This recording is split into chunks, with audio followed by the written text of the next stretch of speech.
겨울만 되면 증상이 심해지시는 분들 지금 이 영상 꼭 보셔야 합니다. 겨울철 자율신경 관리가 제대로 되지 않으면 단순히 손발이 차가운 정도로 끝나지 않습니다.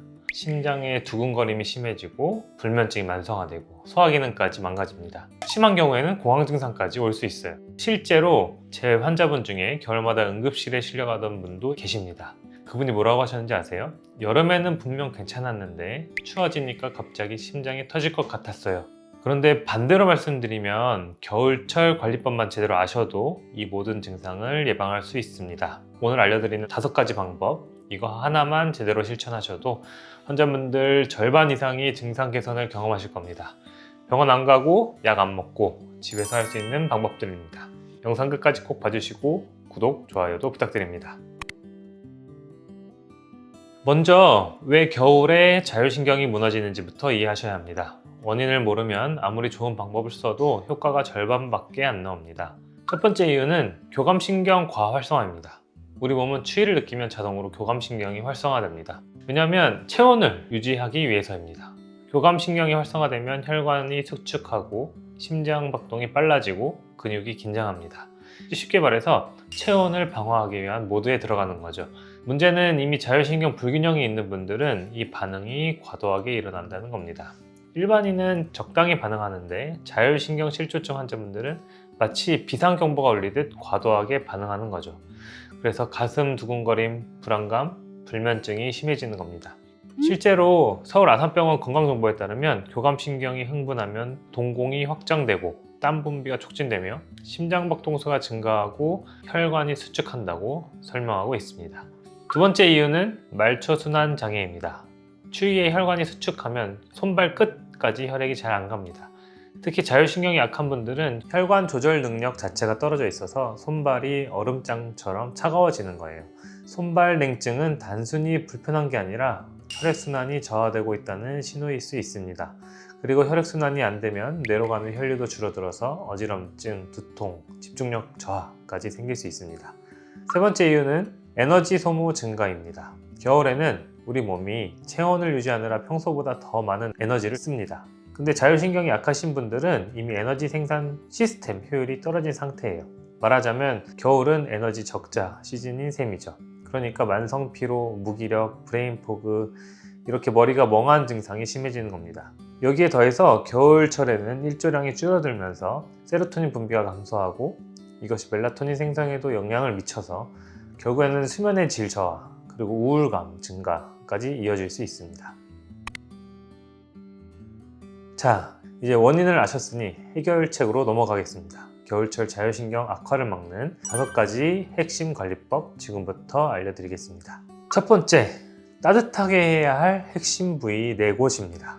많은 분들이 두꺼운 옷만 입으면 된다 생각하시는데 그것보다 중요한 게 어디를 따뜻하게 하느냐입니다. 먼저 목입니다. 목에는 경동맥이 지나가고 자율신경이 밀집되어 있습니다. 목이 차가우면 뇌로 가는 혈류가 줄어들고 교감신경이 과도하게 항진됩니다. 그래서 터틀넥을 꼭 착용하시는 것이 좋습니다. 그리고 혹시 실내에서도 목이 너무 차갑고 시원하다면 얇은 스카프를 두르시는 게 좋습니다.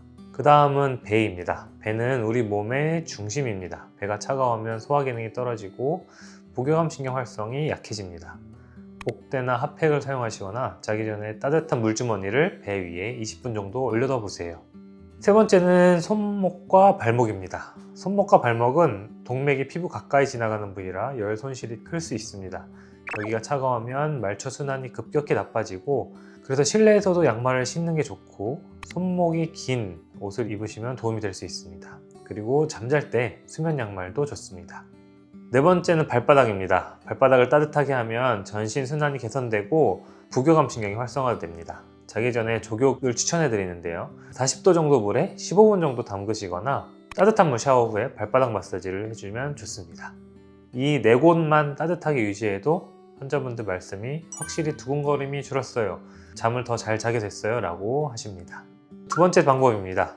체온을 높이는 수분 섭취법입니다. 겨울에는 갈증을 덜 느껴서 물을 잘 안 마시게 되는데 이게 정말 큰 문제입니다. 수분이 부족하면 혈액이 끈적해지고 순환이 더 잘 안 됩니다.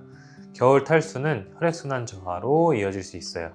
따뜻한 물 한 40에서 50도 정도 사이 하루에 1에서 1.5리터 정도 마시세요.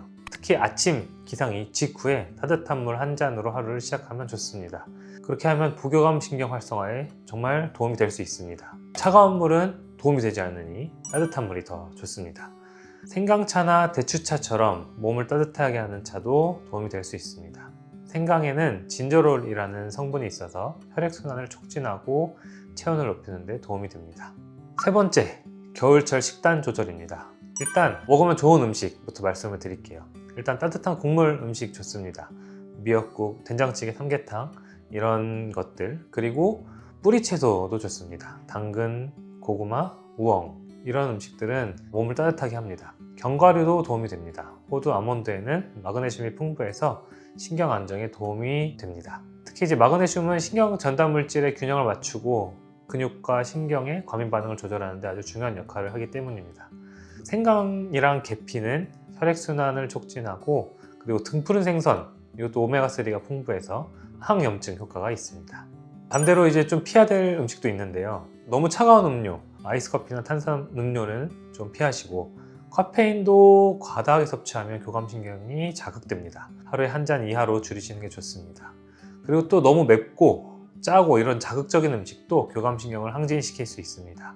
그리고 한 번에 너무 많은 음식을 과식하게 되면 소화 부담을 증가시킬 수 있으니 과식은 피하시는 게 좋습니다. 특히 겨울철에는 일조량이 줄어들어서 비타민 D가 부족하기 쉽습니다.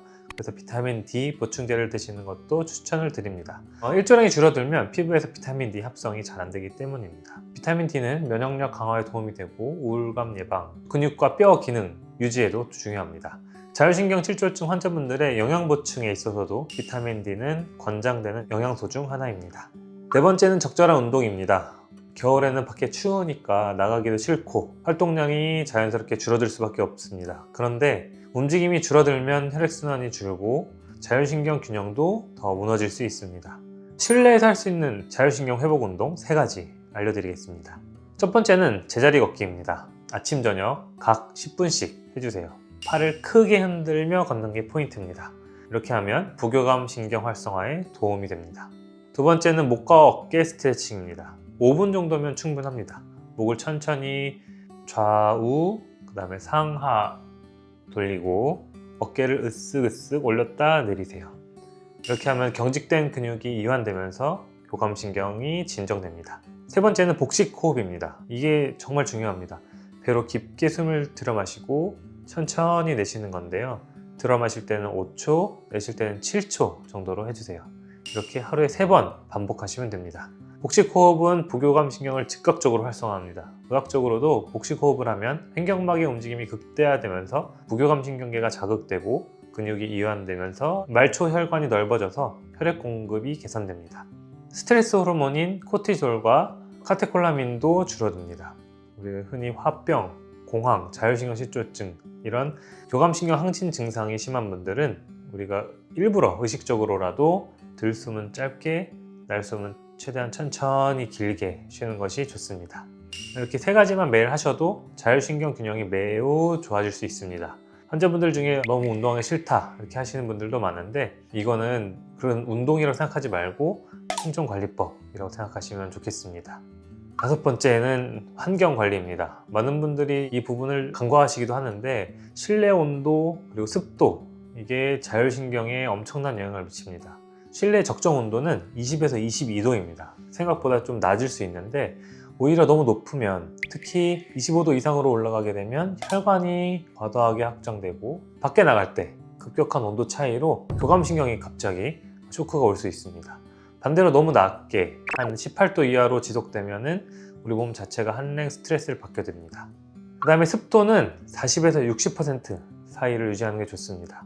겨울철에 난방을 하게 되면 실내 습도가 떨어질 수 있는데 이게 30% 이하로 떨어지면 호흡기가 건조해지면서 불면과 두통이 악화됩니다. 그리고 호흡기 감염이 잘 걸리게 되면서 건강에도 나쁜 영향을 미칠 수 있습니다. 그래서 가습기를 사용하시거나 젖은 수건을 적당히 걸어두시면 도움이 될 수 있습니다. 그리고 주의사항도 몇 가지 있습니다. 앞에서 말씀드렸다시피 급격한 온도 변화는 좋지 않습니다. 실내와 실외 온도 차이를 5도 이내로 유지하는 게 좋습니다. 그래서 며칠 전에 한 5분 정도 밖의 온도에 대비하는 준비 시간을 좀 가지시면 좋습니다. 나가기 전에 현관에서 옷을 입고 몸을 실외 온도에 좀 적응을 시키는 겁니다. 그래서 찜질방이나 사우나 가는 것도 좀 주의하시는 게 좋습니다. 찜질방이나 사우나처럼 좀 과도한 열에 노출된 후에 밖에 한랭에 노출되면 자율신경에는 아주 나쁜 영향을 미칠 수 있습니다.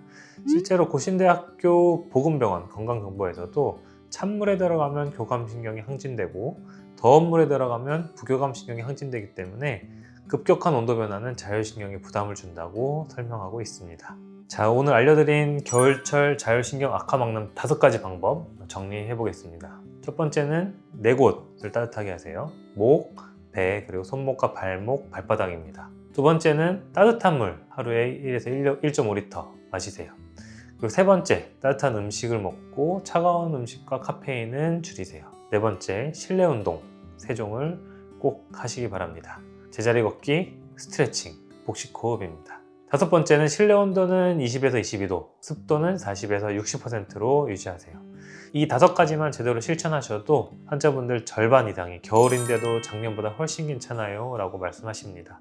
자율신경 회복은 작은 실천의 반복입니다. 하루아침에 좋아지진 않지만 꾸준히 하시면 분명 변화가 옵니다. 지금까지 온케어 닥터 이재일이었습니다. 감사합니다.